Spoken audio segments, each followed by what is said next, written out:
நிறைய பேருக்குள்ள ஆண்டவர் ஃபெராரி என்ஜின் வச்சிருக்கிறாரு, ராக்கெட் என்ஜினை உள்ள மாட்டி வச்சிருக்கிறாரு. ஆனா நம்மால ஸ்கூட்டர் மாதிரி பிரு பிரு பிரு பிருன்னு போயிட்டு இருக்காரு.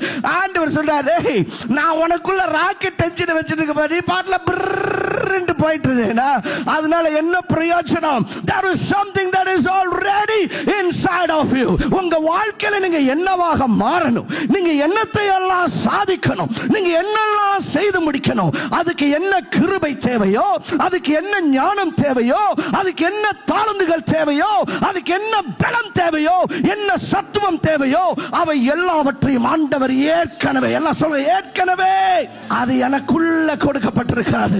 எங்கேயோ இருக்கு சார், உள்ளதா சார் இருக்குது. ஹalleluya. அதனால ஆண்டவரே நெக்ஸ்ட் லெவல் வேணும், ஆண்டவரே நெக்ஸ்ட் லெவல். ஆண்டவர் சொல்றாரு பாரு, நீ பிறக்கும் போதே எல்லா லெவலையும் உள்ள வச்சு தாண்டா அனுப்புனேன்னு ஆண்டவர் சொல்றாரு. எரேமியாட்ட சொல்லுகிறார், தாயின் கருவுல உருவாறதுக்கு முன்னாலே ஆண்டவர் பேர் சொல்லி கூப்பிட்டாராம். பேர் சொல்லி கூப்பிடுறதுன்னா ஒண்ணும் இல்ல, he called you with this purpose. பேர்னா என்னன்னா ஆண்டவரோட பேர். ஆண்டவர் படி பேர் சொல்லி கூப்பிடுறதுன்னா உங்களை என்ன நோக்கத்தோட ஆண்டவர் அழைச்சிருக்கிறாரோ அந்த பர்பஸை சொல்லி அழைப்பது. அப்படின்னா தாயின் கருவுல உருவாறதுக்கு முன்னாலேயே ஆண்டவர் நீங்க என்னவா மாறணும் அப்படிங்கறத டிட்டர்மைன் பண்ணிட்டாரு. நீங்க பிறக்கும் போதே அந்த பேக்கேஜோட தான் பிறந்திருக்கிறீங்க.